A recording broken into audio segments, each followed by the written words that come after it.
We are probably one of the last generations of Homo sapiens. Within a century or two, Earth will be dominated by entities that are more different from us than we are different from Neanderthals or from chimpanzees. Because in the coming generations, we will learn how to engineer bodies and brains and minds. These will be the main products of the economy, of the 21st century economy. Not textiles and vehicles and weapons, but bodies and brains and minds. Now, how exactly will the future masters of the planet look like? This will be decided by the people who own the data.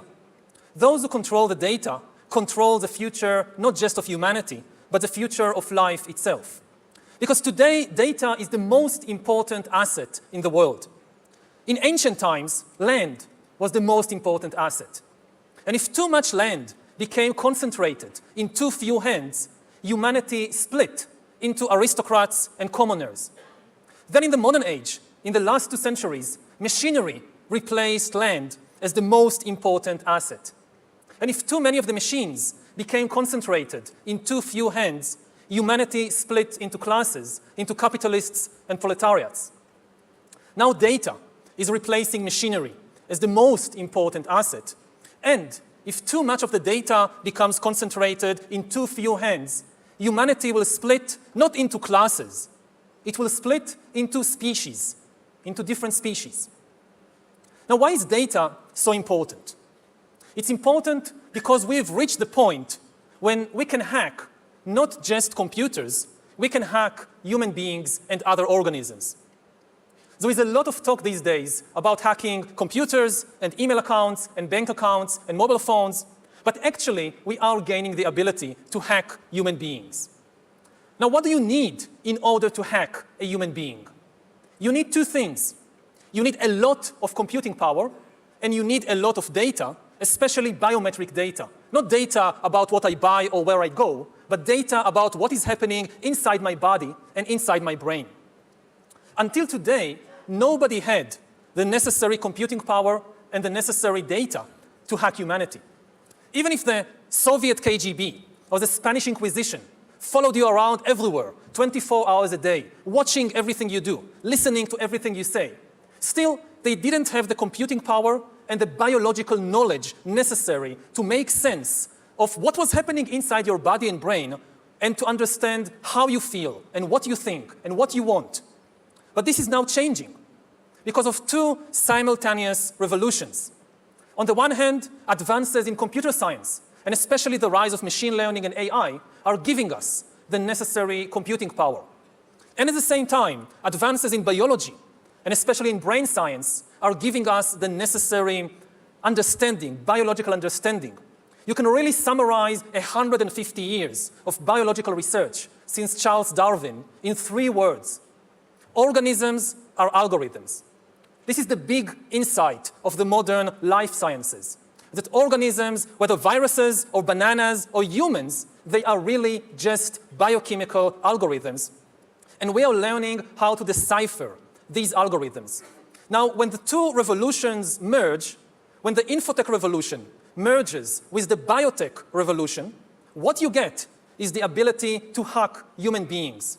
And maybe the most important invention for the merger of infotech and biotech is the biometric sensor that translates biochemical processes in the body and the brain into electronic signals that a computer can store and analyze.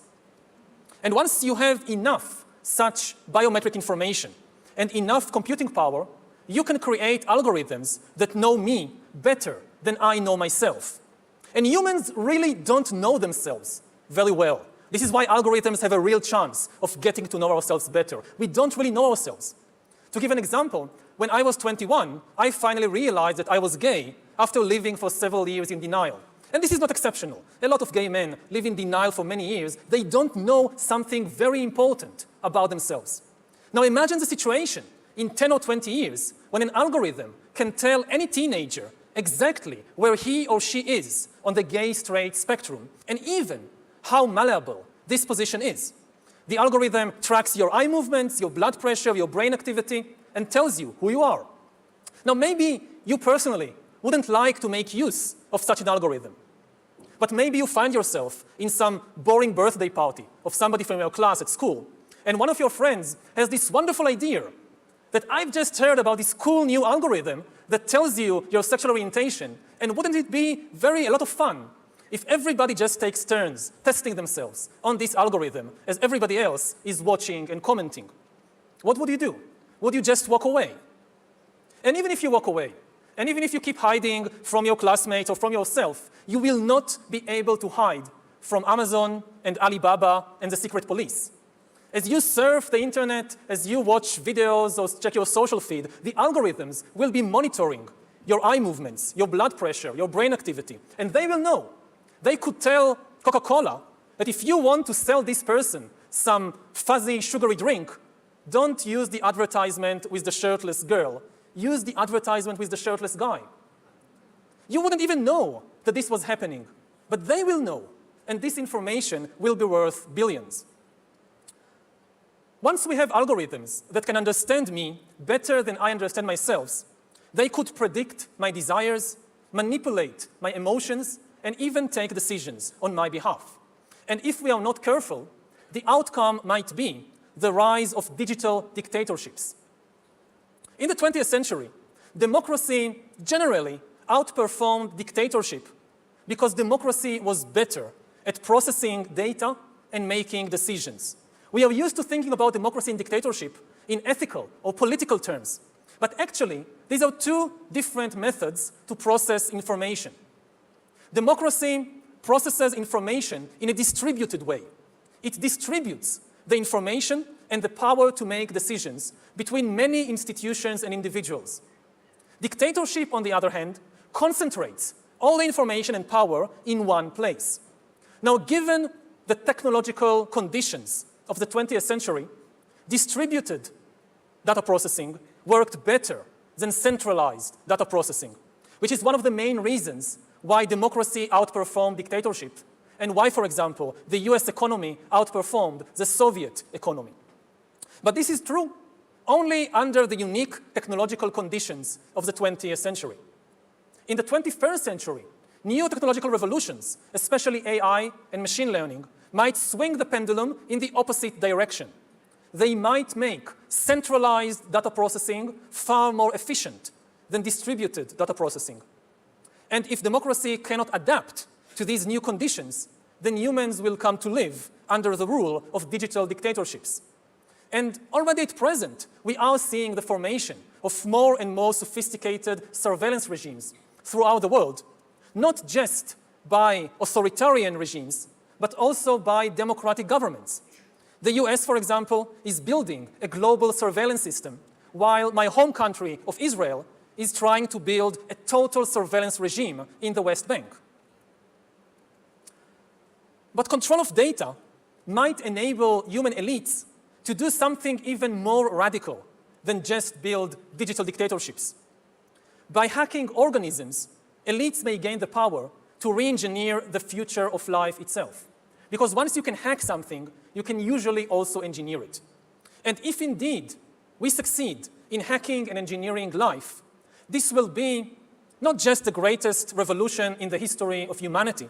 This will be the greatest revolution in biology since the very beginning of life 4 billion years ago. For 4 billion years, nothing fundamental changed in the basic rules of the game of life. All of life, for 4 billion years, dinosaurs, amoebas, tomatoes, humans, all of life was subject to the laws of natural selection and to the laws of organic biochemistry. But this is now about to change. Science is replacing evolution by natural selection with evolution by intelligent design. Not the intelligent design of some god above the clouds, but our intelligent design and the intelligent design of our clouds. The IBM cloud, the Microsoft cloud, these are the new driving forces of evolution. And at the same time, science may enable life, after being confined for 4 billion years to the limited realm of organic compounds, science may enable life to break out into the inorganic realm. So after 4 billion years of organic life shaped by natural selection, we are entering the era of inorganic life shaped by intelligent design. This is why the ownership of data is so important. If we don't regulate it, a tiny elite may come to control not just the future of human societies, but the shape of life forms in the future. So how to regulate the data, the ownership of data? We have had 10,000 years of experience regulating the ownership of land. We have had a few centuries of experience regulating the ownership of industrial machinery. But we don't have much experience in regulating the ownership of data, which is inherently far more difficult because unlike land and unlike machinery, data is everywhere and nowhere at the same time. It can move at the speed of light, and you can create as many copies of it as you want. So does the data about my DNA, my brain, my body, my life, does it belong to me, or to some corporation, or to the government, or perhaps to the human collective? At present, big corporations are holding much of the data, and people are becoming worried about it. But mandating governments to nationalize the data may curb the power of the big corporations only in order to give rise to digital dictatorships. And politicians really, many politicians at least, are like musicians. And the instrument they play on is the human emotional and biochemical system. A politician gives a speech, and there is a wave of fear all over the country. A politician tweets, and there is an explosion of anger and hatred. Now, I don't think we should give these musicians more sophisticated instruments to play on. And I certainly don't think they are ready to be entrusted with the future of life in the universe, especially as many politicians and governments seem incapable of producing meaningful visions for the future, and instead, what they sell the public are nostalgic fantasies about going back to the past. And as a historian, I can tell you two things about the past. First of all, it wasn't fun. You wouldn't like to really go back there. And secondly, it's not coming back. So nostalgic fantasies really are not a solution. So who should own the data? I frankly don't know. I think the discussion has just begun. Most people, when they hear the talk about regulating data, they think about privacy, about shopping, about companies, corporations that know where I go and what I buy. But this is just the tip of the iceberg. There are much more important things at stake. So the discussion has hardly begun, and we cannot expect instant answers. We had better call upon our scientists, our philosophers, our lawyers, and even our poets, or especially our poets, to turn their attention to this big question. How do you regulate the ownership of data? The future, not just of humanity, but the future of life itself may depend on the answer to this question. Thank you.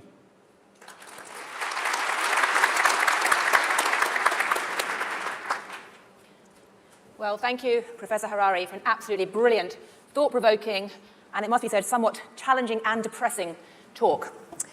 I must say, I'm quite starstruck sitting here, listening to that stream of ideas. And I'd like to start with a very simple question, which is this. You paint this picture of a future that's quite scary. How soon do you expect that future to be here? Are we talking about 2 years, 20 years, 200 years? I mean, how soon could we be dealing with digital dictatorships? I think that the timescale is decades. I mean, in 200 years, I guess there won't be any sapiens left. There'll be something completely different. 2 years, it's far too soon. So we're talking about a few decades. Nobody knows exactly how many. Right. Now, you're unusual because you actually stood up on that stage and you said, I don't know what the answer is. Okay, that's not something you hear a lot at the World Economic Forum. It's admirably humble. But I'm curious, as you look around the world today, do you see any countries or any groups of people or any academic groups that seem to be having a sensible debate about this? Do you see any reason for encouragement at all?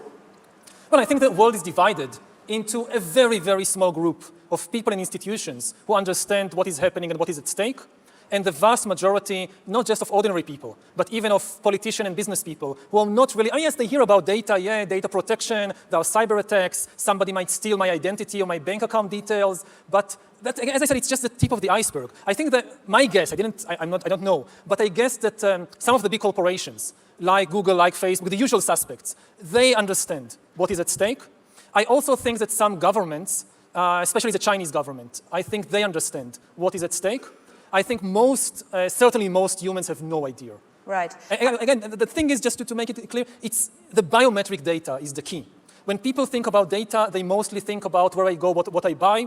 When they think about hacking, they think about computers. They talk about AI, about machine learning. They forget the other side of the equation, which is the life sciences, the brain sciences. The brain sciences are giving us access to here. This is what we really try to, what somebody is really trying to hack is this, not this. Right. I mean, China is interesting because I remember sitting at a table a few years ago in Davos with a senior Chinese official and we were arguing about democracy, and he said, well, you in the West have democracy, we have social media. And the point was that Chinese government is using social media to not just monitor its citizens, but also act as a weather vane to gather information about what's happening in terms of public sentiment and ensure that they stay 1 inch ahead of that to stop any explosions. Do you see China as a place where this type of digital dictatorship is most likely to emerge? Well, I don't know. As I said, as I gave examples, you have cases in the West. And I know maybe best about my own country, that Israel is building a real total surveillance regime in the West Bank, which is something we haven't seen anywhere, almost anywhere in history before, of really trying to follow every place, every individual. And we still haven't crossed the critical watershed of the biometric sensor. Whether it's in the US, in Israel, in China, it's still social media. It's still my mobile phone. It's still where I go, what use I make of my credit card. We still don't really have the technology to go inside, but we are maybe 5 years, 10 years away from having the technology. So maybe to give an extreme example, let's say you live in North Korea, and you have to wear this bracelet, which constantly monitors what is happening inside your body. And you walk into a room, and you see the picture of the dear leader on the wall, and the bracelet can know what is happening to your brain, to your blood pressure, as you see this picture. So this really, what is meant by a digital dictatorship. I mean, it makes 1984 sound positively... Child's play. Child's play, Yeah. Exactly.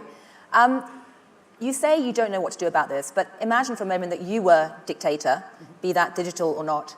What would you do right now to help humanity deal with this? Would you like to just throw away all of those biometric devices? No, it's absolutely, as I said, it's absolutely impossible to go back, especially in terms of technology and science. Even if one country or an entire continent is freaked out by the possibilities, and they say, we stop all research in this field, you can't force other countries to do the same.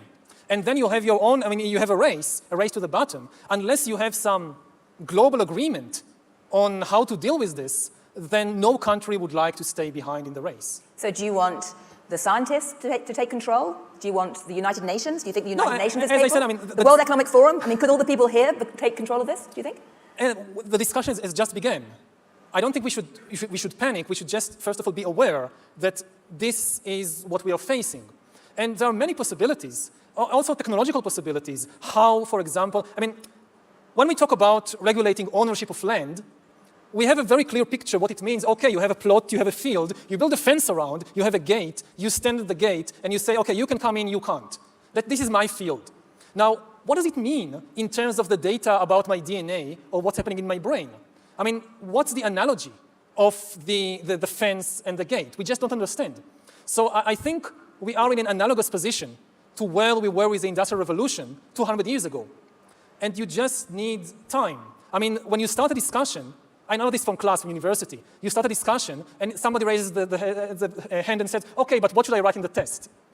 And no, we are not there yet. We should first have a discussion about this. I don't have all the answers. Right. One thing I find fascinating in your description of the digital economy is that it actually involves a picture of society which is not quite the picture that normal economists have. Because most of the digital exchanges today don't actually involve money.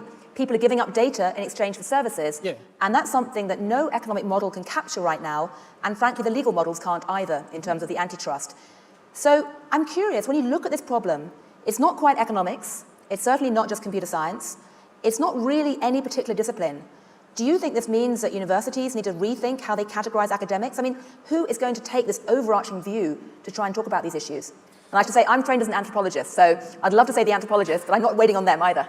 No, hopefully everybody. I think that today, if you're a computer scientist, you also need to be, to some extent, a philosopher and an anthropologist. It's now part of the business. And I think maybe, again, to try and focus it, you talked about different exchanges in the world. Maybe the most important exchange in this respect will be in healthcare. The big battle over what we today call privacy will be between privacy and health.